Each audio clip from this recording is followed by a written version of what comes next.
એક સામાન્ય પબીબેનમાંથી પબીબેન the brand તમે બનાવી અત્યારે ઊભા થયા છો. જો બચ્ચન સાહેબને કીધું કે કચ્છ નહીં દેખા તો કુછ નહીં દેખા. તમારા જીવનમાં આટલી મુશ્કેલી આવી અને જો તમે આના ઉપર તોય તમે અડગ રહ્યા, આ સૌથી મોટી વાત છે. પાબીબેનનો મતલબ એટલે શું? મારી કહાનીની વાત કરો પાબીબેન થી pabiben.com જો તમે વાત કરતા હો તો મારામાં આજના સમયમાં દીકરા દીકરીઓ સામે સામે જોવે, પણ પેલાના સમયમાં જે વડીલો કરતા એ રીતે જ અમે કોઈ એકબીજાને જોતા નહીં. એ લોકોના ઘરમાં અમે પાણી ભરતા ને તો એક એલનો 1 રૂપિયો મળે. સિમ્પલો તો તમે કહેશો એવા હું બનાવી આપીશ, પણ એને ક્યાં વેચવા જવા એ ખબર નથી. અને શિક્ષણને લગતું સૌથી પહેલા અટકે છે કે અમને કુદરતે કલા તો આપી, પણ આ કલાને ઓળખવામાં અમે વર્ષો કાઢી નાખ્યા. ભણેલા બી એ મેં જોયું જીવનમાં, પણ આ રીતે ન બી. પેલા એવું હતું કે બચ્ચન સાહેબ જોડે કઈ રીતે વાતચીત કરવી, શું કે છે. આપણા ગુજરાતના બિઝનેસમેન છે મોટા મોટા, એ કેટલું ભણ્યા છે. તો મને બધા આ નજરે નહીં જોયું હોય. પેલા વેપારીઓ ખાલી ને ખાલી આ કળાનો યુઝ જ કરતા, એટલે કે 100-200 રૂપિયા લઈ જઈને 2-5 હજારમાં વેચી દીધા. તમારી બેગ હોલીવુડ ને બોલીવુડ બંને મૂવીમાં વપરાઈ ગઈ છે તમારા નામના લેબલ સાથે, pabiben.com ની સાથે. જે મેં 5 બહેનોથી શરૂઆત કરી હતી ને, આજે મારી જોડે 300 થી 350 બહેનો જોડાયેલી છે. અત્યારે કેટલા યુનિટ સેલ કરતા છો તમે મહિનાના? જે કામ શિક્ષિત માણસ ન કરી શકે ને કોઠા સૂઝવાળો માણસ તરત કરી નાખે. મારામાંથી દેશની દીકરીઓ બીજી પણ પ્રેરણા લે અને બીજી 500 પાબીબેન મને આપણા દેશની અંદર જો દેખાય.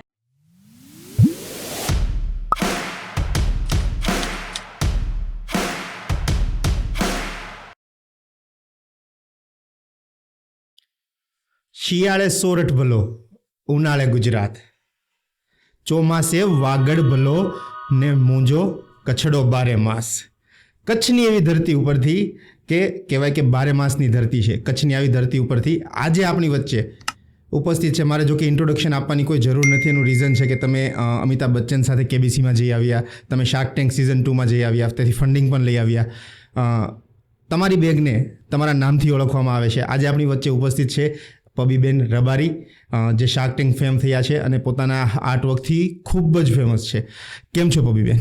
બસ બરાબર. નમસ્તે, આપ કેમ છો? હું બહુ સરસ છું. તમે સ્પેશિયલ અહીંયા આવ્યા એની માટે સૌથી પહેલાં તો થેન્ક યુ. અત્યારે જોતા એવું લાગશે કે બહુ નોમિનલ ઇન્ટરવ્યૂ છે, પણ જે સ્ત્રી સશક્તિકરણની વાત આવે એ પણ સ્ત્રી સશક્તિકરણની વાતમાં જ્યારે એમ વાત કરીએ કે એક 4 ચોપડી, આપણે એમ કહીએ ને કેટલું ભણ્યો છું, બસ 4 ચોપડી ભણેલો છું, એમ આમ એવું લાગે કે આમ નેગેટિવ વાત જેવું, બસ હું આટલો જ ભણેલો છું એમ. અને આટલા ભણેલામાં હું કંઈ કરી જ ન શકું. મારી તકદીર ઉપર મેં મૂકી દીધું છે કે મારાથી કેવું થશે નહીં. હું 4 ચોપડી ભણ્યો, મારી પાસે ભણતર ગણતર નથી. આ જમાનો ભણતર ગણતરનો છે અને મારી પાસે ભણતર ગણતર નથી, એટલે હું કંઈ નથી કરી શકવાનો. પણ 4 ભણેલા પબીબેન આ પોઝિશન પર પહોંચી શકે, મોટો ઇન્ડિયાના લોકોને મળી શકે, કઈ રીતે? ભણતર તો સૌથી મહત્વનું છે, પણ સમય સંજોગ અને મેં મારા જીવનમાં એવું માની લીધું કે સૌથી પહેલાં આપણે પોતાની પરિસ્થિતિ સૌથી પહેલાં શીખાડે. તો મારા જીવનમાં પણ એવું જ હતું. કારણ કે જો મારી કહાનીની વાત કરો પાબીબેનથી pabiben.com ની જો તમે વાત કરતા હો તો એ મારા નાનપણથી જ મારી સ્ટોરી શરૂ થાય છે. કારણ કે હું 5 વર્ષની હતી ત્યારે મારા પપ્પાનું અવસાન થયું. અમારા રબારી સમાજનો મૂળ વ્યવસાય છે ઘેટા બકરા ચરાવવાનો. તો મારા પપ્પા પણ ઘેટા બકરા ચરાવતા. ઘેટા બકરા ચરાવતા ઘેટા બકરાને પાણી પીવા માટે કૂવામાં પગ લપસી ગયો. એ રીતે મારા પપ્પાનું મૃત્યુ થયું. બીજા નંબરના બેન હતા 3 વર્ષના, અને ત્રીજા નંબરના બેન હતા ને મારા માના પેટ હતા જ્યારે મારા પપ્પા ગુજરી ગયા ત્યારે. તો પહેલાં તો મારા પપ્પા ગુજરી ગયો એ બધાને આઘાત હતો, પણ એક ખુશી હતી કે ત્રીજો દીકરો આવશે. પણ 2 મહિના મારા પપ્પા ગુજરી ગયા, એના 2 મહિના પછી ત્રીજા બેનનો જન્મ થયો. ત્યારે અમારા ઘરનો એકદમ માહોલ બગડ્યો. બધાને એમ થયું ત્રીજી દીકરી આવી. આ તમે કયા વર્ષોની વાત કરી રહ્યા છો? મને અત્યારે 40 વર્ષ થયા છે, ત્યારે હું 5 વર્ષની હતી. મારા પપ્પા 1990 વર્ષની આસપાસ. 90 ની આસપાસ.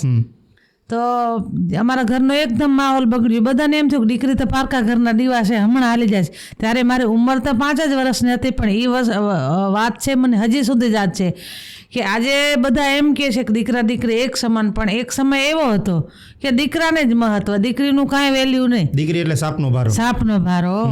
એટલે પછી મારામાં 3 દીકરીઓને રાખીને 1 વર્ષ સુધી ઘરમાં રહે. પછી તો કમાવા જવું પડે તો મારામાં મજૂરી કરવા જતા. તો હું મારા 2 નાની બહેનોને રાખી અને ઘરમાં અથવા ફરિયામાં એમને ફેરવતી અને રાખતી. એના પછી ગામમાં ભણવાનું 4 ધોરણ સુધી હતું. તો અમે 4 ધોરણ સુધી હું ભણવા બેનને ભેગી રાખું અને અમે 2 બહેનો જઈ મોટા ભણવા. ત્યારે પગમાં ચપ્પલ નહોતું, હાથમાં બેગ નહોતું, દફતર, 5 રૂપિયાની કોટનની થેલી લઈને અને ભણવા જતા. શિક્ષણ મફત હતું અને ચોપડા પણ આજે માવતર લેશે. એ સમય તો એવો હતો કે 3 ચોપડી, ગુજરાતી, પર્યાવરણ, ગણિત અને પાર્ટી, એ બધું સરકાર આપતું. તો 4 ધોરણ સુધી હું આ રીતે ભણીને ત્યારે ભણતરનું મહત્વ સમજાણું કે ભણવું જોઈએ. પણ સામે આર્થિક પરિસ્થિતિ અમારા ઘરની બહુ નબળી, એટલે જો આગળ ભણવું હોય તો બાજુમાં ભદ્રેશ્વર ગામ છે તો ત્યાં ભણવા જવું પડે. તો ત્યાં જવા માટે મારા મા કણે રિક્ષા ભાડું નહોતું. મેં કીધું માં મારે ભણવું છે. કે બેટા તને ખબર છે એમ 3 દીકરીઓનું મોટા કેમ કરો છો? એ કે જે તમારા નસીબમાં હતું એ મળી ગયું, હવે તમે કામ કરો.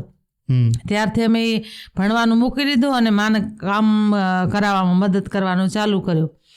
અને જો ભરત ગૂંથણની વાત કરીએ તો ભરત ગૂંથણ તો અમારા દરેક દીકરીના લોહીમાં હોય છે. કારણ કે અત્યારના સમયમાં બધા એમ કે દરેકને શિક્ષણ આવે, પણ અમે એવું ગૌરવથી કહી શકીએ કે રબારીની દરેક દીકરીને ભરત આવે. એમાં કોઈને શીખાડવું ન પડે, કારણ કે ઘરમાં મા કરતી હોય, દાદી કરતી હોય, ફૂઈ કરતા હોય, બધાય ભરત ભરતા હોય.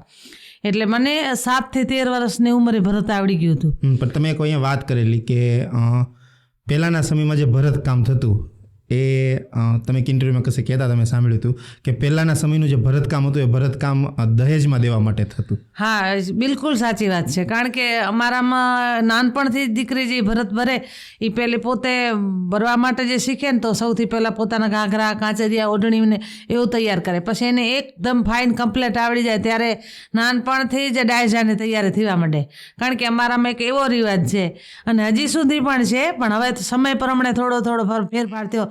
ના કે દરેક દીકરી પોતે કરિયાવરમાં, અમારી દેશી ભાષામાં એને જોર્યું કે જોર્યું એટલે એ છે, જોર્યું છે કે કોઈ ફ્રીજ, ટીવી કે ફર્નિચર એ નથી. દીકરી જાતે ભરત ભરે અને એ ભરત ભરી અને પોતાના જોરિયામાં લઈ જાય. એમાં હોય શું, પોતાની 10 થી 20 કાંચરી હોય, ગોદડીઓ હોય, પછી ઘરનો શણગાર હોય, આ તોરણ, ચાકરા, આ તે બધી વસ્તુ હોય. તો મેં પણ એ જ તૈયારી કરી હતી, કારણ કે અમારામાં દરેક દીકરી કરતી હોય. હા, તમે ભરતકામ શીખી ગયા હતા, લોહીમાં આવી ગયું હતું. પછી અને એના પછી સાથે સાથે પેટનું પણ કરવું પડે, તો જોરિયાનું પણ કરવું પડે. એટલે આજે જે તમારી સમક્ષ હું જેમ બેઠી છું એ સમયે નાના વેપારીઓ, નાની સંસ્થાઓ ગામડાની અંદર ઘણું બધું શીખવાડવા આવતા. ટેકનોલોજી ભલે આટલી બધી નથી, પણ મૌખિક શીખવાડવા માટે આવતા કે તમે બેનો છો તો આટલી સરસ મજાની તમારામાં કળા છે તો તમે આ કરો તે કરો. પણ જે ભરત હું ડાયજાની સાથે સાથે બીજા લોકોનો પણ કરતી, વેપારીઓને કરતી, સંસ્થાઓને. કારણ કે અમારા ઘરમાં કોઈ કમાનારું નહોતું, બાપ નહોતો, ભાઈ નહોતો, ખાલી અમે મા દીકરી કમાનારી હતી. તો એ બધી વસ્તુ ભલે હું એક આર્થિક રીતે નબળા પરિવારમાં, ગરીબ ઘરમાં મોટી થયેલી, પણ આ બધી વસ્તુ મને શીખવાનો નાનપણથી પણ શોખ. પણ એની સામે ઘણા ચેલેન્જો હતા. ચેલેન્જો એવા, કારણ કે ગામડાના માણસો છે આજે તો દેશ દુનિયાને ટેકનોલોજીના સહારે જોવે છે, પણ ત્યારે દુનિયા કઈ બાજુ જઈ રહી છે, સિટી કઈ બાજુ જઈ રહી છે, એ નતા જ ગામડાનું વાતાવરણ જોવે, ગામડાના જ વિચાર. તો હું કોઈની જોડે શીખું છું અથવા કાંઈ બેસું છું, મિટિંગમાં કાંઈ સાંભળું તો બધા પાછળ વાતું કરે કે ક્યાં જાય છે, કોની જોડે બેસે છે. આનાથી મારા અભણ માને બીક લાગતી, કારણ કે બીક લાગતી તો મને ઘણી વાર કે બેટા તું ભલે શીખવા જા, પણ તું તારા મોઢા ઉપર કોઈ નથી કહેતું, પણ પાછળ બધા વાતો કરે. એક વખત તો મારા માં રડી પણ પડ્યા એમ. ત્યારે મેં કીધું, માં એવું હું ક્યારેય કોઈ કામ નહીં કરું, મારા થકી તમારે નીચું જોવું પડે. કારણ કે મેં મારા જીવનમાં એવું જોયું છે કે જે ઘરમાં ભાઈ નથી, જે ઘરમાં બાપ નથી, આવા ઘરની દીકરી ઉપર લોકો વાતો કરવાનો પહેલા ટાર્ગેટ કરે. પહેલા અભણ દીકરીઓ ઉપર એ વાતો થતી, અને આજે ભણેલી દીકરીઓને આ બંધારણ નડે છે. કારણ કે મેં જોયું છે ને, મેં ઘણી ભણેલી દીકરીઓના મોઢે આ વાત સાંભળી છે કે અમને આની અનુમતિ સહમતિ નથી, અમે કાંઈ કરવા માગીએ છીએ પણ ઘરમાંથી અમને મંજૂરી મળતી નથી. ત્યારે મેં મારા અભણમાને કીધું હતું, જ્યારે મને શીખવાનો કાંઈ બી વસ્તુ કરવાનો શોખ હતો, કારણ કે એ તમને કાંઈક કરવું છે, કાંઈક બનવું છે, એ તમારા લોહીમાં હોય છે. અને એ તમારી જે કળા છે ને, એ કાંઈ કરવા માગતા હો ને તો એને કોઈ રોકી ન શકે. એટલે પછી મારા માને થોડોક મારા ઉપર ભરોસો આવ્યો. મેં કીધું, માં એવું હું ક્યારેય કામ નહીં કરું. પછી લોકો મારા પતિ ગણે, ત્યારે મારા લગ્ન નહોતા થયા, પતિ સુધી વાતો પહોંચાડી દેતા કે આ છોકરીને તો લગ્ન કરીને લઈ જા, તારા રોટલાને ઘડે અને આ તારો ઘરને વસાવે. પણ હું જો સાચો સહારો માનું તો મારા માનો અને મારા પતિનો. ત્યારે એમાં કે પતિને વાતો પહોંચાડી દીધી એટલે તમારા પહેલેથી આમ લગ્ન નક્કી થઈ જતા? અમારા સગપણ નાનપણમાં જ થઈ ગયા. અમને ખબર નથી. અમારામાં આજના સમયમાં દીકરા દીકરીઓ સામે સામે જોવે, પણ પહેલાના સમયમાં જે વડીલો કરતા એ રીતે જ અમે કોઈ એકબીજાને જોતા નહીં. આ રીતે અમારા સંબંધો થતા.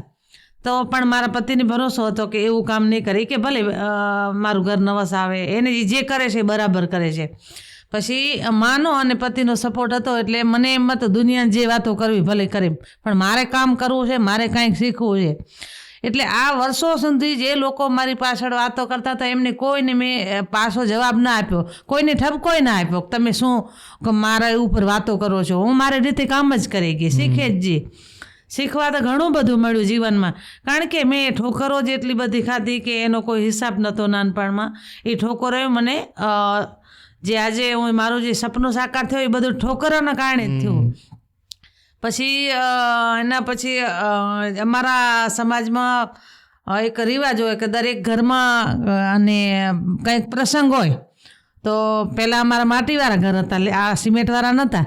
તો અમે મા દીકરી મજૂરી કરવા જઈએ સાથે, લોકોના ઘર સાફ કરી દઈએ, માટીવાળા ઘર લીપી દઈએ. અને પાણી આજે કચ્છમાં આટલો બધા ઉદ્યોગો છે, પાણી છે, પણ અમે જ્યારે નાના હતા ત્યારે અમે નદીએથી પાણી ભરી આવી. અને લોકો એમ કે કેટલા કિલોમીટર પાણી ભરવા જતા? 1 કિલોમીટર 1.5 કિલોમીટર આ રીતે પાણી હોય તો એ લોકોના ઘરમાં અમે પાણી ભરતા ને તો 1 હેલનો 1 રૂપિયો મળતો. એ પણ કળઝળતી ગરમીમાં રણમાં. હા, રણમાં, કુવામાં કે નદીમાં વીડા કરી, પછી કુવામાંથી પાણી ભરી, આ રીતે ભરતા અમે પાણી. આ બધું કરતા કરતા સાથે સાથે અમારા ડાયજાની તૈયારી કરતા, ભરત પેટના માટે ભરત ભરતા. પણ મને એક વસ્તુ નાનપણથી એમને ખટકતી કે અમે આટલું મસ્ત ભરત ભરી, પણ અમારા ભરતનો કોઈક ઉલ્લેખ કરે ને કે આ રબારી સમાજનું ભરત છે, કે આ ડિઝાઇન છે, કે કારણ કે ડિઝાઇન તો અમારી પોતાની હોય, ડિઝાઇન કલર કોમ્બિનેશન અમારું પોતાનું હોય, પણ ખાલી ઉલ્લેખ. આજે બધું એવું હજારો સંસ્થાઓ, વેપારીઓ જ્યાં જ્યાં વસ્તુ જાય છે એ કારીગરોનો ઉલ્લેખ થાય છે, કારીગરનો વાર્તાલાપ પણ દેખાય છે કે આ વસ્તુ બનાવે છે, આ ડિઝાઇન છે, આ જે એની અંદર ડિઝાઇનની અંદર જે અમે દેશી ભાષામાં કહીએ કે આ ઝાડ છે, એ ઝાડના નામના સહિત આજે ઉલ્લેખ થાય છે. પણ એ સમયે નહોતું થતું. અને પછી મને એમ એ વાત ખટકતી, ખરેખર આ થવું જોઈએ, પણ જો એ વાત હું કોકના સામે કરું તો મને કામ ન મળે. કામ ન મળે તો પછી અમારું ઘર કઈ રીતે ચલાવવું? એટલે એ વર્ષો સુધી અમે ઝેરી ગુટડા પીધે રાખ્યા. મેં કીધું જો હું કોઈને કહીશ તો મને કામ નહીં મળે. પછી એના પછી મારા લગ્ન થયા ને તો સાસરે આવી તો પાપા જે મારા માં કણે કામ કરતી હતી ને એ રીતે અહીંયા પણ કામ જ કરતી. ગમે ત્યાંથી હું કામ લઈ આવું, હું પોતે કરું, મારી આડોશ પાડોશમાં ફરિયાની બહેનો હોય એને પણ આપું. તો મારા પતિએ વર્ષો સુધી મારું જે કામ હતું ને જોયું. પછી મને એકવાર પ્રશ્ન કીધો કે તારામાં આટલી સરસ ટેલેન્ટ છે, આવું સરસ મજાનું કામ કરે છે, તો તું પોતે કાંઈક કર ને. તો અહીંયા તો હું તમને રોકીશ. મારે પહેલાં છે ને તમે અહીંયા વાત કરી તમારા પતિની, મારે અહીંયા લક્ષ્મણભાઈને સમજવા છે. લક્ષ્મણભાઈ, તમારા મતે શું અને તમને કેટલો સપોર્ટ કર્યો છે આમાં? કારણ કે સૌથી પહેલાં જે મારી કળા છે એ કળાને એણે મારાથી પહેલાં ઓળખી લીધી. મારાથી પહેલાં, કારણ કે હું નાનપણથી કામ કરતી હતી, પણ પોતાના પગભર કઈ રીતે ઊભું રહેવું ને એ મારામાં શક્તિ નથી. જો એ મને એમ ન કહેત કે આ તું કંઈક કર, પગભર ઊભી રહે અને બહેનોને આડોશ પાડોશમાં જે બહેનો છે એમને કામ આપતો, એમને રોજગાર મળે, જો એ વાત મને ન કરત તો હું હજી સુધી એમને જ કરતી રહેત. મતલબ આનો મતલબ એમ થયો ને કે તમે હનુમાન હતા ને તમારા જામવંત થયા. હા, બિલકુલ સાચી વાત. શક્તિ હતી, શક્તિની ખબર નહોતી, એમને સમજ આપી, શક્તિ સમજ આપી. કારણ કે જો મને જો આ રીતે સપોર્ટ ન કરત ને મને આ રીતે જો એ સહારો ન કરત તો હું બિલકુલ ત્યાં ને ત્યાં જ હોત. ત્યારે એમણે જ્યારે મને વાત કરી ને કે તું કંઈક કર અને બહેનોને આનાથી રોજગાર મળશે અને આપણા ગામની અંદર જ કર, એમે મને ન કીધું કે તમે સિટીમાં આ તે કામ કરો. ત્યારે મને અંદરથી એક હિંમત આવી. એમ થયું કે મારી કળાને પારખનાર કોઈક તો છે, પણ મનમાં એક ડર હતો. ડર જે મેં નાનપણથી અનુભવ્યો હતો, ડર એ હતો એક શિક્ષણનો કે આ બધું ભલે મને કહે છે આમાં શિક્ષણ જોઈએ અને સૌથી પહેલાં પૈસા જોઈએ. પૈસા જ મારી પાસે એટલા હતા ને ત્યારે. અને ત્રીજી પણ ડિઝાઇનને, માર્કેટિંગને આ બધી જરૂર હોય, એ બધી સમજ હતી, પણ અભણતાને કારણે અંદર મનમાં આ બધી વાતો મૂંઝાતી. પોતાના ઉપર શંકા થતી, હું કરી શકીશ કે હું કરી શકીશ કે નહીં કરી શકું. એટલે મેં કીધું કે તમે કહો છો એ વાત સાચી છે, પણ આના માટે તો ઘણું કરવું પડે. પછી કે મેં કીધું મને એક વિચાર આવ્યો કે કોઈક સારા વ્યક્તિનો જો શિક્ષિત વ્યક્તિ હોય ને એનો સહારો લ્યો તો કોઈક બી માર્ગદર્શન વતાડશે. જ્યારે આ નિલેશભાઈ છે, નિલેશ પ્રિયદર્શી, એ કચ્છમાં 10 વર્ષ હતા. ત્યારે નિલેશભાઈને મારી મુલાકાત થઈ હતી. ત્યારે એ મારા જેવા હજારો કારીગરોને મળતા નિલેશભાઈ અને પૂછતા કે તમારામાં આટલી બધી સરસ કળા છે અને આટલી બધી ડિઝાઇન તમે કરો છો, પણ તમે પોતે માર્કેટ સુધી કેમ નથી પહોંચતા, તમને શું અગવડતા પડે છે? એ મેં વાતો એમના મોઢે સાંભળેલી. ત્યારે મને એમ થયું કે જ્યારે મેં વાત કરીને મારે આ બિઝનેસ કરવાનો જ્યારે વિચાર આવ્યો ત્યારે એ કચ્છમાં હતા અમદાવાદ, પણ મારા કણે એમનો કોન્ટેક્ટ નંબર હતો. ત્યારે મેં વાત કરી કે મારો એક આવો વિચાર છે, તમે મને આની અંદર મદદ કરશો? તો નિલેશભાઈ સૌથી પહેલાં તો મને એમ કીધું કે બેન, તમે જે વિચારો છો એટલું સહેલું નથી, પણ કરો. તમને જ્યાં જ્યાં અગવડતા પડશે ત્યાં હું તમને સપોર્ટ કરીશ. તમને અગવડતા ક્યાં ક્યાં પડે છે? તો મેં સૌથી પહેલાં શિક્ષણની જ વાત કરી, કારણ કે મેં કીધું શિક્ષણ નથી મારામાં. સેમ્પલો તો તમે કહેશો એવા હું બનાવી આપીશ, પણ એને ક્યાં વેચવા જવા એ ખબર નથી, અને શિક્ષણને લગતું સૌથી પહેલાં અટકે છે. તો એમણે કીધું કે તમે ચાલુ કરો, હું તમને જ્યાં જ્યાં તમે મદદની જરૂર પડશે ત્યાં મદદ કરીશ. એટલે અમે 5 બહેનોને મારા પાડોશમાં ફળિયાની બહેનોને વાત કરી કે મારો એક આવો વિચાર છે કે આપણા જ ગામની અંદર નાનો એવો ઉદ્યોગ આપણે પોતે ચાલુ કરીએ. તો બહેનોને એ મારી વાત છે ને ઘરે ઉતરી કે ઘર બેઠા કામ મળશે તો આપણને શું વાંધો છે. આ કઈ સમયની વાત છે? 2015ના ડિસેમ્બરમાં મેં આ ચાલુ કર્યું. ઓકે, 9 વર્ષ પહેલા. તો શરૂઆત કરી તો સૌથી પહેલાં 5 બહેનોને તૈયાર કર્યા અને 5 બેગોથી શરૂઆત કરી અમે. ત્યારે બહેનોએ મારી જોડે કામ કર્યું. પછી 4-5 બેગો તો મેં બનાવી લીધા, પણ એ સેમ્પલો બતાવવા ક્યાં જવા?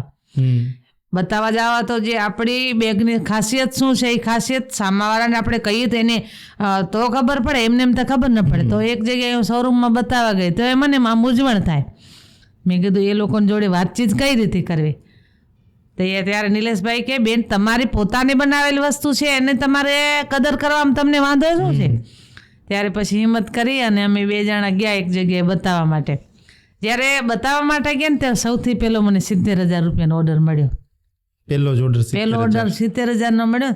ત્યારે મને આમ એક હરખ તો હતો, પણ મને આમ થોડુંક પોતાની જે મૂર્ખામણી હતી ને એ યાદ આવી કે અમને કુદરતે કલા તો આપી, પણ આ કલાને ઓળખવામાં અમે વર્ષો કાઢી નાખ્યા. અમૂલ્ય કલા હતી, અમે મફતમાં વેચી નાખી. પછી મનમાં એમ થયું કે જાગ્યા ત્યાંથી સવાર.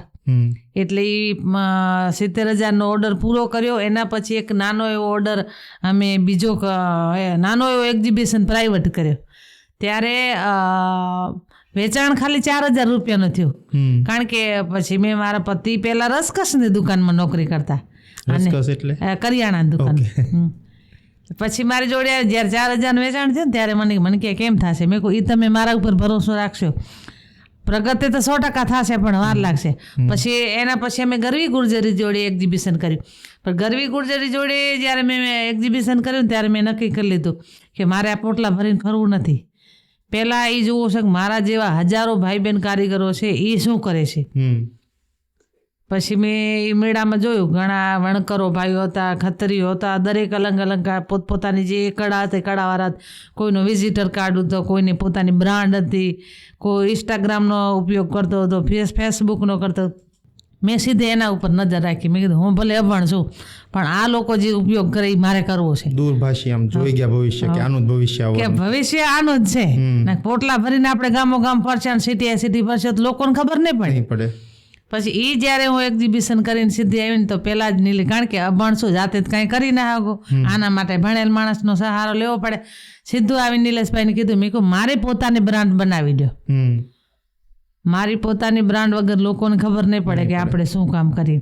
ત્યારે એમણે કીધું ઠીક છે બેન, કે બ્રાન્ડ તૈયાર કરી નાખી. અને મને કે બ્રાન્ડનું નામ તમારે નક્કી કરવું પડે બેન. પછી મેં કીધું કાંઈ વાંધો નહીં. પછી બ્રાન્ડનું નામ તૈયાર કરવામાં અમે સાથે મળી અને 3 મહિના કાઢી નાખ્યા. પણ મારા મનમાં એક જ વિચાર કે બ્રાન્ડનું નામ મારે કોઈ અંગ્રેજી નથી રાખવું, કોઈ હાઈફાઈ નથી રાખવું. એવું નેચરલ અને દેશી અમારા કલ્ચર, અમારી સંસ્કૃતિ, એમાં બધી વસ્તુ આવી જાય ને એવું નામ હોવું જોઈએ. અને બ્રાન્ડ તો મેં કેટલીય જોઈ હતી, ભલે અભણ હતી પણ લખતા નહોતું આવતું, વાંચવું બધું વાંચતા આવે, વાંચવાથી એમાં આપણે કોઠા સૂઝ વધે. ત્યારે મેં કીધું કે મોટી મોટી ડિઝાઇનર જે લોકો હોય એમની પોતાની બ્રાન્ડ હોય, આપણે પોતે કારીગર છે. ત્યારે મેં છેલ્લે pabiben.com બ્રાન્ડનું નામ રાખ્યું. પાબીબેનનો મતલબ એટલે શું? પાબીબેન એટલે પાબીબેન હું પોતે અને હું કારીગર છું, એટલે કારીગરના નામની બ્રાન્ડ હોવી જોઈએ. કારણ કે ડિઝાઇનરોના નામની બ્રાન્ડ હોય તો આપણે પોતે કારીગર છે તો આપણા નામને કેમ ના હોવું જોઈએ? આપણે ડિઝાઇનર જ છીએ ને. એ વિચાર આવ્યો. એટલે છેલ્લે અમે pabiben.com બ્રાન્ડનું નામ રાખ્યું. પછી વિઝિટર કાર્ડ બનાવ્યા, એ પણ એ રીતે બનાવ્યા. પછી ધીરે ધીરે જે અમારી બનાવેલી વસ્તુ છે ઇન્સ્ટાગ્રામમાં, ફેસબુકમાં, બધી જગ્યાએ અમે ધીરે ધીરે રાખી. આનાથી લોકો અમારા સંપર્કમાં આવ્યા. પછી વેચાણ ગુજરાતમાં કરતા પહેલાં, ધીરે ધીરે પછી ગુજરાત બહાર એક્ઝિબિશન કરવાનો વિચાર આવ્યો. દિલ્હીમાં એક્ઝિબિશન કર્યા, મુંબઈમાં કર્યા, કલકત્તામાં કર્યા. પછી મને એમ થયું કે ખાલી એક્ઝિબિશનથી કાંઈ નહીં થાય. પછી ઓનલાઈનનો પણ વિચાર આવ્યો. પછી ઓનલાઈન કરવાનું ચાલુ કર્યું. પછી જ્યારે લોકડાઉન આવ્યું ત્યારે એક ત્રીજી અંદર જ્યારે ગમે એ કાંઈક આપણે કામ કરીએ ને તો એની અંદર રૂકાવટ તો આવે, દેશી ભાષામાં જો કહીએ ને તો કે વિઘન આવે.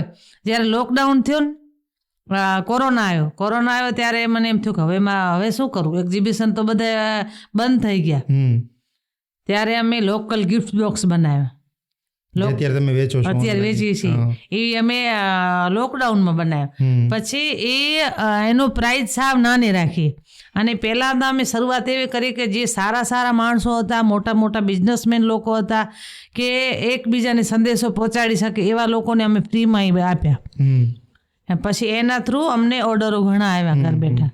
તો અમારી બહેનોને ત્યારે બેસી ન રહેવું પડ્યું. ઘણી જગ્યાએ એવો ત્યારે અનુભવ હતો કે લોકોનું કામ નહોતા મળતા, પણ અમારા કારીગરોને ત્યારે ઘર બેઠા આ કામ મળતું હતું. અમે લોકો ખાલી મેલ કરે કે આ એડ્રેસે તમારે આ પહોંચાડવાનું, તો એ રીતે અમે લોકલ ગિફ્ટ બોક્સ વેચ્યા. ત્યારે બહેનોને આનાથી ફાયદો થયો. પછી અમે એની ઓછી પ્રાઇઝ રાખી. પ્રોડક્ટ 1500 અને 1000 રૂપિયાનું પ્રોડક્ટ હતું ત્યારે. એકમાં 4 વસ્તુઓ હતી અને એકમાં 5 હતી. આના લીધે લોકોને સસ્તું પડે અને હાથની વસ્તુઓ છે એટલે જે હાથની વસ્તુઓને કારીગરને કલાને જે પારખનાર વ્યક્તિઓ હતા એ લોકોએ ખૂબ લીધું. Handmade handicraft. એના પછી એક્સપોર્ટનો પણ વિચાર આવ્યો. મેં કીધું બીજા લોકો એક્સપોર્ટ કરે છે તો આપણે પણ કરવું જોઈએ. પછી ધીરે ધીરે એક્સપોર્ટ કરવાનું પણ ચાલુ કર્યું. અને એક્સપોર્ટ કરવાનું ચાલુ કર્યું પછી બીજા ઘણા વિચાર આવવા માંડ્યા. પછી છેલ્લે 2021માં કેબીસીનો પણ મોકો મળ્યો. કેબીસીનો મોકો મળ્યો ત્યારે સાચી જો વાત કરતા હો તો મને એટલી ખબર નથી એ સમયે કે કેબીસીનો આટલો મોટો મંચ છે. તો એ લોકોને ટીમ અમારા ઘરે આવી, શૂટ કર્યું, આ તે બધું કર્યું. પણ એ લોકોએ જ્યારે અમારે જવાનું ત્યાં હતું અઠવાડિયા પહેલાં કીધું કે આ ફલાણી ઢીકડી તારીખે તમારે આવવાનું છે. પછી આ મારો છોકરો છે ને એને બીક લાગે, મને ન લાગે. એ મને કે માં તૈયારી કર, તૈયાર તું જેટલું વિચારે ને એટલું નબળો આ મંચ નથી, આને દેશ દુનિયા જોશે.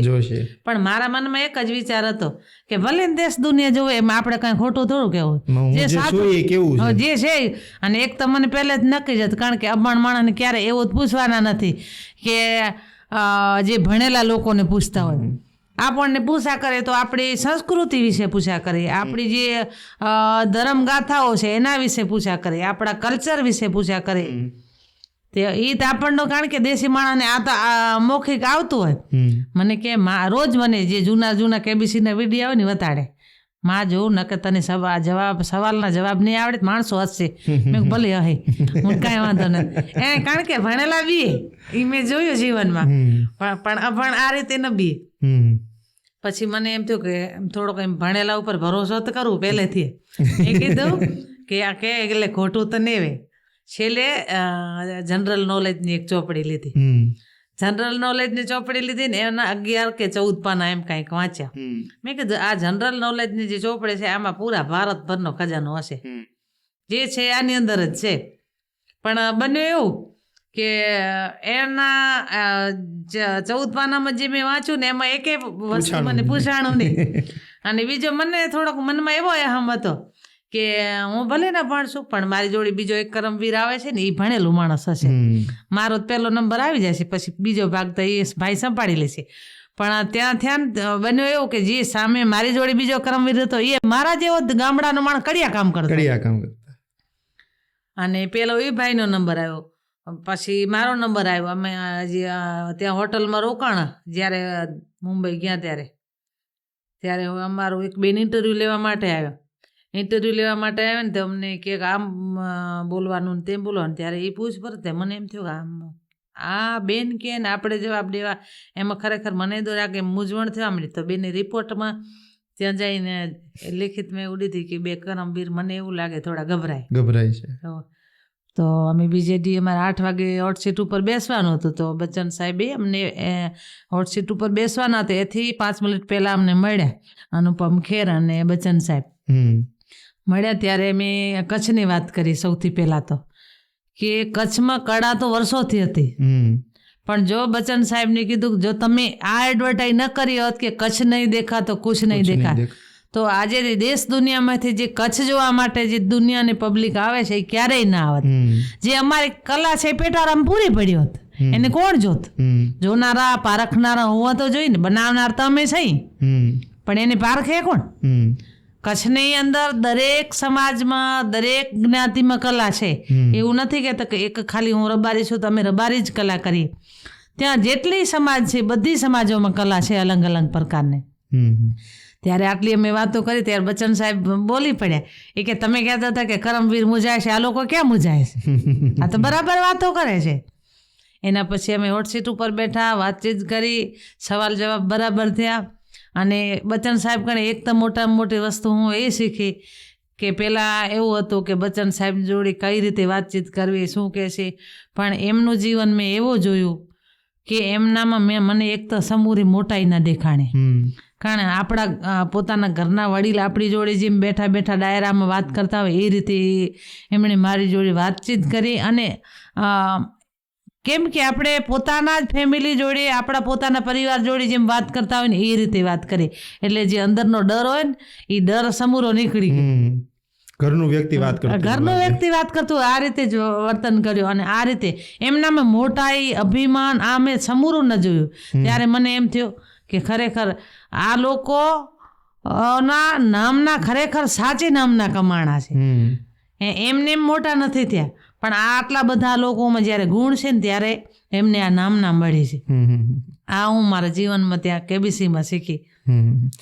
મારે છે ને તમારો પાસે એક ડાયલોગ સાંભળો, બહુ ફેમસ થયો હતો. તમે શાર્ક ટેન્કમાં ગયા સીધો તમે હું કયા ડાયલોગની વાત કરું છું તમે શાયદ સમજી ગયા છો. આપ મુજે દેખોગે વાળો ડાયલોગ આપણે એકવાર બોલો હોય તો એ ડાયલોગ એકવાર આપણે બોલો. કયો? आप मुझे देखोगे तो मैं एक हाउसवाइफ दिखूंगी मैं आपको, पर मैं अपने आप को बिजनेस वुमेन देखती हूँ, मैं अपने आप को कारीगर देखती हूँ. और आप मुझे देखोगे तो आपको मैं एक हाउसवाइफ नजर आऊंगी, लेकिन मैं अपने आप को देखती हूँ तो मैं एक कलाकार और बिजनेस वुमन दिखती हूँ.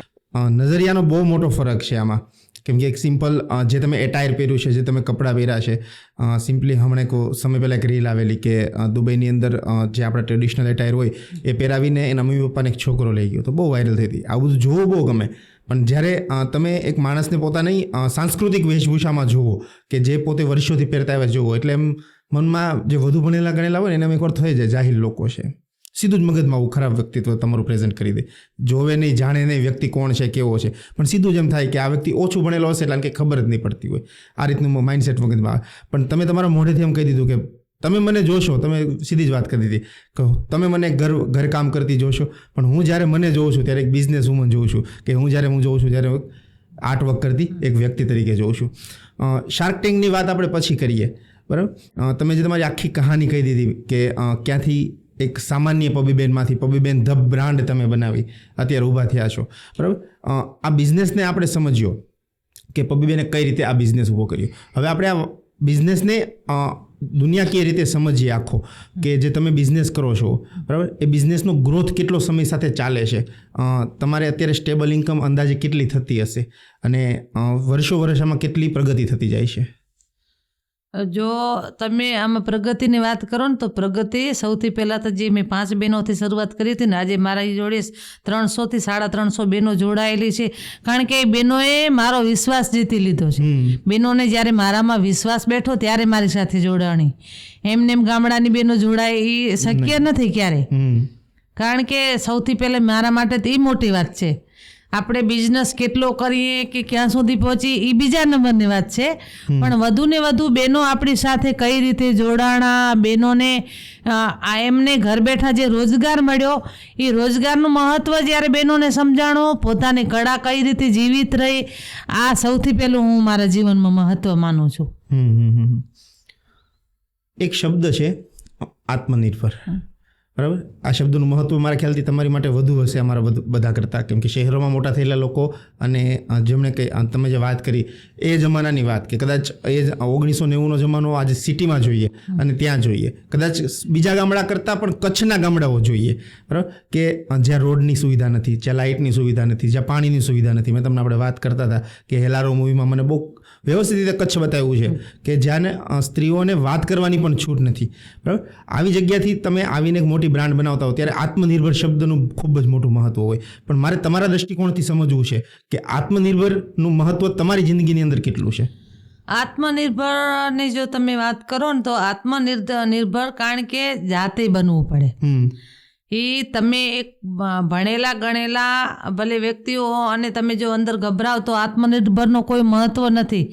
કારણ કે આત્મનિર્ભરનો હું મારી પોતાને જે જીવનગાથા છે ને એ લોકો સમક્ષ મૂકું છું કે આત્મનિર્ભર તો તમે બનો. ક્યારે એમ ઘણા લોકો મેં મારા જીવનમાં એવા જોયા છે કે ભણેલી ગણેલી દીકરીઓ હોય અને એમને નાની નોકરી ગમતી ન હોય, નાનો બિઝનેસ ગમતો ન હોય, એમને એમ થાય કે નાની નોકરી મળે તેમ થાય કે હું આટલી ગ્રેજ્યુએટ ને આમાં મને શરમ આવે. તો આમાં કોઈ શરમાવાનું ન હોય, કારણ કે હું એક ગામડાની જ દીકરી હતી. 4 ધોરણ એટલે મહત્વ ભણતર ન કહેવાય, કઈ ન કહેવાય, કાંઈ ન કહેવાય. પણ મેં ધગસથી બિઝનેસ કરવાનું વિચાર્યું. પછી બિઝનેસ કરવા માટે મેં વર્ષો સુધી જે કામ કર્યો, સંઘર્ષ કર્યો. આવો દરેક દીકરા દીકરીઓ જો સંઘર્ષ કરે ને તો સપનું સાકાર કરવામાં કાંઈ છેટું નથી. તમે ગમે સપનું સાકાર કરી શકો છો. બહુ સાચી વાત કરી, ખરેખર વાત કરતા હો તો. અને ઘણીવાર અભણ દીકરીઓને એવો વિચાર હોય, 10 ચોપડી ભણેલી હોય, અભણ ન કહેવાય પણ ઓછું ભણેલી દીકરી કહેવાય, એમને એવો વિચાર કે હું તો ઓછી ભણેલો છું, હું આ ન કરી શકું, હું ઓછો ભણેલો છું. પણ આપણા ગુજરાતના બિઝનેસમેન છે મોટા મોટા, એ કેટલું ભણ્યા છે? ઓછું ભણેલા જ હતા બધા. તો આજે એણે દેશ દુનિયા મુઠ્ઠીમાં કરી લીધી છે, તો આપણે કેમ ન કરી શકીએ? જરૂર છે ખાલી પોતાની જાત ઉપર ઊભો રહેવાનો ને પોતાની કળાને ઓળખવાની જરૂર છે. બાકી એ વાતોમાંથી જો આપણે નીકળી જાય ને કે બીજા શું કે છે, હું કરી શકીશ કે નહીં કરી શકું, કે આપણે જો ધારીને તો બધુંય કરી શકીએ. કારણ કે હું પહેલી વાર જો ગમે તે મિટિંગમાં ગઈ હશ ને, કારણ કે હું દેશ દુનિયામાં ગમે ત્યાં જાઉં છું તો પહેરવેશ તમારો આ જોયું તો મને બધાય આ નજરે નહીં જોઈ હોય. પહેલા બિઝનેસમેન તરીકે કોણે નહીં જોયું હોય મને. પહેલા બધાએ એવું જ વિચાર્યું હશે, ભલે બોલે નહીં ખોલીને, પણ લોકોએ એવું જ વિચાર્યું હશે કોઈ ગામના આવી ગયા, ગામડાના બેન કોઈક આવી ગયા છે. પણ જ્યારે આપણી કળાને ઓળખે, આપણી વાર્તાને ઓળખે, આપણી જે જીવનગાથા છે આ બધી વસ્તુ ઓળખે ને ત્યારે આપણને લોકો સમજે. એવું નથી કે ભણેલા ન સમજે, ભણેલા આપણી વાર્તાને આપણી કળાને સૌથી પહેલાં મહત્ત્વ આપે છે અને ઓળખે છે. એક વાત થયેલી કે પેલા વેપારીઓ ખાલી ને ખાલી આ કળાનો યુઝ જ કરતા, એટલે કે 100-200 રૂપિયાને લઈ જઈને 2-5 હજારમાં વેચી દેતા, બરાબર? આવા વ્યક્તિઓ અત્યારે ત્યાં ખરા કે હવે બધું નીકળી ગયું છે? એટલે હવે જો એવું છે, હજી નાબૂદ નથી થયું એમ ન કહી શકાય કે આ નીકળી ગયું બિલકુલ.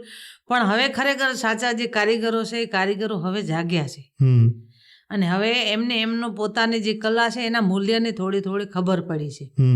એટલે થોડુંક આ વસ્તુ ઉપર હવે રોક આવ્યો છે. બેગ આપો ને. ક્યાં ગઈ તમારી બેગ? ક્યાં છે? આ ભાભીબેન બેગ છે. આ છે ને તમારી બેગ? આને કહેવાય ટોટ બેગ અને બેગ છે શોપિંગ બેગ, પાબી બેગ છે એ હજી બીજી છે. હા, ઓકે. આ તમે જ બનાવેલી? હા, અમે જ બનાવેલી. આને કહેવાય ટોટ બેગ. આ કારણ કે આ મારા કપડા જોડી મેચિંગ વધારે થાય છે અને એનો લુક સારો છે એટલે મને વધારે ટોટ બેગ ગમે છે. અચ્છા, ટોટ બેગ. શોપિંગ બેગ અને ટોટ બેગ બંને મને વધારે ગમે છે. ઓકે, તમારી બેગ હોલિવૂડ ને બોલિવૂડ બંને મૂવીમાં વપરાઈ ગઈ છે તમારા નામના લેબલ સાથે, pabiben.comની સાથે, બરાબર? એ લોકોએ કન્સર્ન કરેલું તમારી સાથે કે ડિરેક્ટલી તમારી વસ્તુ યુઝ કરીને તમને ક્યારે ખબર પડી આ બધી વાત? મને પછી ખબર પડી, ખરેખર સાચું કહેતા હતા પછી ખબર પછી પડી. ખબર પડી. કેવું લાગ્યું? એટલે અંદરથી એક ગૌરવ થાય કે અમારી વસ્તુને લોકો આવી કદર કરે છે. એના પછી શીખવાય ઘણું મળ્યું. એમ નથી કે એ વસ્તુ અમારે એ લોકો યુઝ કરી અને પછી આપણે મૂકી દીધી વાતને, પણ મને ખરેખર એનામાંથી શીખવાય ઘણું મળ્યું કે અમારી વસ્તુની કદર અહીંયા સુધી જો હોલિવૂડ અને બોલિવૂડ સુધી થાય તો અમારે હજી કંઈક નવું કરવું જોઈએ. આવા અમે ઘણા બધા પ્રેરણા લીધા અમેથી. એમાંથી શીખા તમે ઘણું બધું. અત્યારે આપણે બિઝનેસ ઉપરની વાત કરીએ. અમે આખી સ્ટ્રગલની સ્ટોરી તમારી જોઈ. હવે આપણે બિઝનેસ ઉપર જવું હોય, બરાબર? બિઝનેસના બે પહેલુઓ છે, એક શાર્ક ટેન્ક અને એક જેમ તમે બિઝનેસ ચલાવો છો એ બંને, બરાબર? શાર્ક ટેન્કમાં તમે ગયા હતા, બરાબર? શાર્ક ટેન્કમાં તમને ઇન્વાઇટ કરવામાં આવ્યા હતા કે તમે ફોર્મ ભરીને ગયા હતા? કઈ રીતની પ્રોસિજર હોય આખી એની?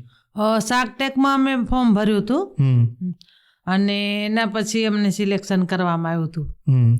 પછી મને પહેલા તો કે આ વિદેશી શો છે, ઇન્ડિયામાં હમણાં થોડા ટાઈમથી આ શો 2-3 વર્ષથી ચાલુ છે. 2-3 વર્ષથી, એટલે બધા ટ્રાય કરતા હતા એટલે અમે પણ ટ્રાય કરી. તો 5 સામે બેઠા હતા. તો ખરેખર નબિતા ઠાપર છે એ ગુજરાતી છે. ગુજરાતી છે એટલે એમને બીજા ભલે લોકો રસ ધરાવતા હતા પણ એમને ફટાકડીના કળામાં રસ પડી ગયો કે મને ભલે તમારી બનાવેલી આ કળા અને વસ્તુમાં રસ છે પણ સૌથી વધારે મને જે તમારી જીવન ગાથા છે એમાં બહુ રસ છે.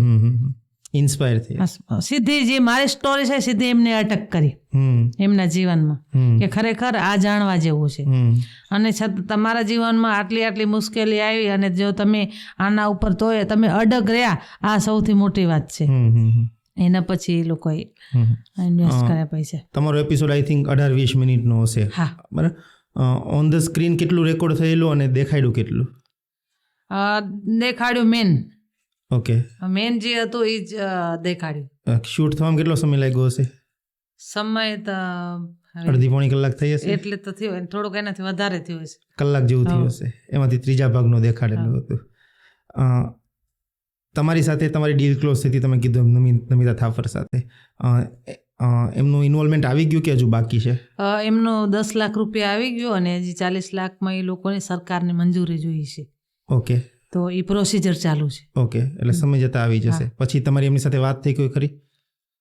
વાત એટલે જે 10 લાખ રૂપિયા એ લોકોએ આપ્યા એમાં એમનો 5% ભાગ અને જે 40 લાખ એ લોકોએ વગર વ્યાજી લોન આપેલી એ પાસે અમારે મર્યાદિત ભરી દેવાની. ઓકે, અને એમની સાઈડથી તમને કોઈ અત્યારે શિખામણના કોલ આવે કે આ રીતનો બિઝનેસ વધારો, આ રીતે કરો, આ રીતે કરો, એ રીતે? ના, એ રીતે કોઈ ન કરે પણ એ બિઝનેસ વધારવાના પ્રયાસ એમની તરફથી અને અમારા તરફથી પણ ચાલુ છે. એમની સાથે અને એના પછી ફાયદો પણ છે, થોડોક બિઝનેસમાં વધારો પણ થયો છે. શાર્ક ટેન્ક આવ્યું પછી આમ પેલા માનો કે 10 બેગ વેચાતી હતી અને શાર્ક ટેન્ક આવ્યું એટલે ઓબ્વિયસ વાત છે કે આખા ઇન્ડિયામાં લોકો, વર્લ્ડ વાઇડ લોકો જાણતા થઈ ગયા. એ પછી કેટલો વધારો પહેલા તો કારણ કે લોકો ભલે, હું એમ નથી કહેતી કે મને નતા ઓળખતા હતા પણ જે કેબીસી મને શાર્ક ટેન્કમાં આવી એના પછી મને દેશ દુનિયા વધુ ઓળખવા લાગ્યા. એટલે બિઝનેસમાં કેટલો વધારો થયો? બિઝનેસમાં એના પછી વધારો સારો એવો થયો. તમે કીધું કે અમારા કામની કદર નહોતી, બરાબર? જ્યારે તમે તમારી પ્રાઇઝિંગ જુઓ, તમે 7-8 હજાર રૂપિયા આસપાસની વસ્તુઓ વેચો છો, બરાબર? આ બનાવતા કેટલો સમય લાગે? સમયનો એવું હોય કે અમે બહેનો ઉપર આવું ફોકસ નથી કરતા કે તમે આટલા જ દિવસમાં. અમે બહેનોને જે કામ આપી દઈએ તો અમુક બહેનનો ઘરમાં જે 2-3 હોય છે એક અઠવાડિયામાં પીસ કરી લે છે, પછી બીજી બેન એક ઘરમાં એક જ જણે છે એને 15 દિવસ પણ લાગે છે અને અમુક બેન 10 દિવસમાં કરી લે છે. બેનો ઉપર આધારિત મૂકી દઈએ.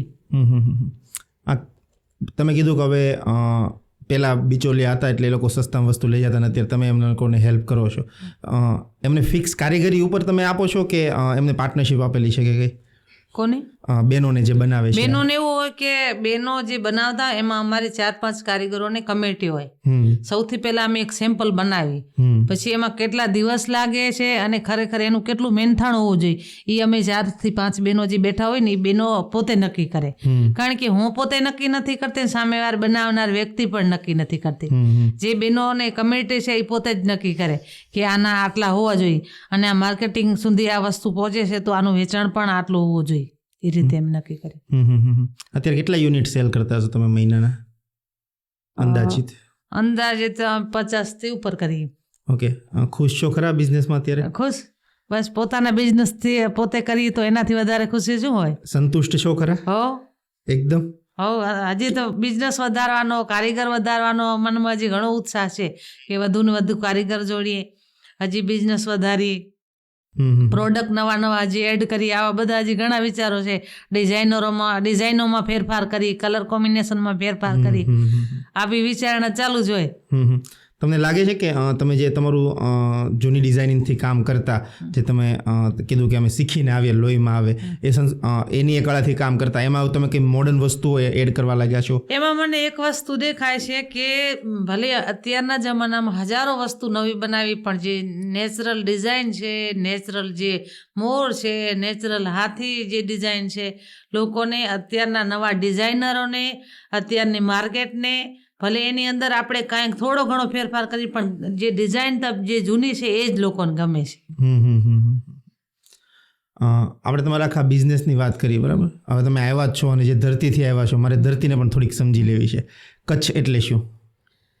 કચ્છ એટલે જો ખરેખર સાચી વાત કરતા હોય ને તો કચ્છ એટલે એક કળાનો જન્મ ત્યાં થયું લાગે, મને એવું લાગે કે કળા, સંસ્કૃતિ અને માણસાઈ જે અમારામાં, હું કચ્છમાં જૂની કહેવત છે અને સૌરાષ્ટ્રનો જે દુઓ છે કે કચ્છડો મારો 12 માસ ભલો, તો કચ્છડો 12 માસ ભલો આ રીતે કહેવાનો કે ત્યાં બધી વસ્તુ છે. કારણ કે આજે કચ્છમાં હજારો ઉદ્યોગો છે, પાણી છે, રોડ છે, પણ આ બધું કાંઈ નહોતું ને તોય મારો કચ્છડો તો ખેલે ખલકમાં જ હતો. કચ્છમાં તમે રબારી સમાજથી આવો છો, રબારી સમાજનો કેટલો ભાગ કચ્છને કચ્છડો બનાવવામાં? કચ્છ બનાવવામાં જો સાચી વાત કરતા હો તો જો રાજાશાહી વખતમાં જે અમારા રબારી હતો રત્નરાય કહો, એ સગુણાબેનનો એણે સથવારો કર્યો હતો. રત્નરાય કે સગુણાબેનને તેડવા ગયો હતો. એટલે આ રબારી સમાજનો વિશ્વાસ છે. કારણ કે જો રામદેવ પીર તો પોતે રાજા હતો, જો રાજાને રબારી ઉપર ભરોસો હોય તો બીજાને કેમ ના હોય? તો રાજાએ રજવાડાના સમયમાં રાજાએ પણ રબારીઓ ઉપર ભરોસો કર્યો હતો. અત્યારે રબારી સમાજ કેટલોક વિસ્તૃત છે ત્યાં? અત્યારે ખરેખર જો સાચી વાત કરતો તો અત્યારે શિક્ષણ તરફ વધુ વર્યો છે સમાજ. કારણ કે અમારા પોતાના ઢેબર સમાજના 64 ગામડા છે. કચ્છમાં 3 પ્રકારના રબારી છે. રાપરથી કરી અને ભચાઉ સુધી વાગડિયા રબારી છે, અને ભચાઉથી ભુજમાં અમે વચ્ચે ઢેબરિયા છે, અને ભુજથી નારાયણ સરોવર સુધી કાશી રબારી છે. તો અત્યારે 3 પરંગણાના જે રબારી છે અત્યારે પહેલાં શિક્ષિત નહોતા, કોઠાસૂઝ જ ઘણી હતી, પણ જે શિક્ષણની કમી હતી ને અત્યારે ખરેખર બીજી સમાજની હરોળમાં તમે હજી પાછળ છે, પણ બધા દીકરા દીકરીઓ અત્યારે ભણાવવા લાગ્યા છે અને ભણતરનું મહત્ત્વ પણ સમજાવવા લાગ્યું છે કે ભણતર આવનારા સમયમાં ભણતર સિવાય કાંઈ નથી. કળા હોવું જોઈએ, કોઠાસૂઝ હોવું જોઈએ. આપણા જે મા બાપ વડીલો જે બિઝનેસ કરતા હોય કે પોતાનું જે કરતા હોય ધંધો, એને સંભાળવું જરૂરી છે, પણ એમાં બધી રીતે આવનારા સમયમાં શિક્ષણ જોશે અને જોશે. તમે શિક્ષણની વાત કરી, પણ હું છે ને એક વસ્તુ માનવાવાળો માણસ છું કે જે કામ શિક્ષિત માણસ ન કરી શકે ને કોઠાસૂઝવાળો માણસ તરત કરી નાખે. કરી શકે, પણ એમાં જ્યારે મારા પોતાના અનુભવની વાત કરું ને તો કારણ કે હું મારામાં ભલે કલા છે, વસ્તુ બનાવું છું, બિઝનેસ કરું છું, પણ કોઈકનો મેલ આવે તો જવાબ કોણ દે? ટેકનોલોજી સાથે હાલવું જ પડે. એટલા માટે આ મારા દીકરાઓને તૈયાર કરું છું કે કલા હું સંભાળીશ, ડિઝાઇનો પોતે કરીશ, બિઝનેસ પણ કરી શકું, પણ આ કમ્પ્યુટરને લગતું કરો તો આપણે કોઈ રીતે ભવિષ્યમાં અટકીએ નહીં, અડચણ ન આવે. કારણ કે દીકરીઓ ભલે કલામાં તૈયાર થઈ જશે, પણ જો એ દીકરીઓ ભણેલ નહીં હોય તો કોઈ મેલ કરશે તો એને કઈ રીતે જવાબ દેશે? આપી શકે. એટલે બંને વસ્તુ જરૂર છે. સંસ્કૃતિની જરૂર છે અને શિક્ષણની જરૂર છે.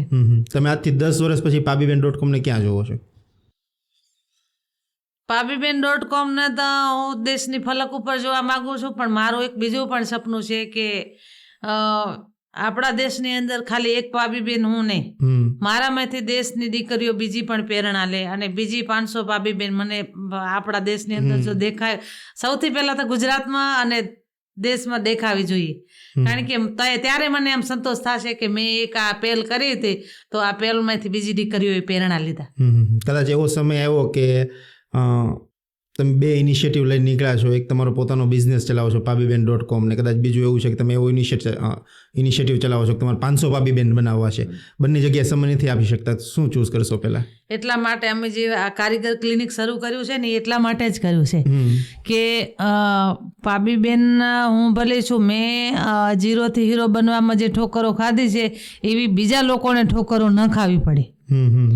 એટલા માટે જે કારીગર ક્લિનિકમાં અમે ભારતના કોઈ બી ખૂણાનો વ્યક્તિ હોય, દીકરો અથવા દીકરી, એ પોતે પગભર થવા માંગતો હોય તો એને અમે તૈયાર કરીએ છીએ અને એને શીખવાડીએ છીએ કે બિઝનેસ કેમ કરાય, ક્વોલિટી વાઇઝ વસ્તુ કેમ બનાવાય, પછી એને જે આપણે કાંઈ બી વસ્તુ બનાવી એની ખાસિયત શું, એને કલર કોમ્બિનેશન શું જોઈએ, પછી માર્કેટ સાથે કઈ રીતે આપણે ચાલવું, અત્યારના સમય સાથે કઈ રીતે ચાલવું, એ બધું એની અંદર શીખવાડીએ.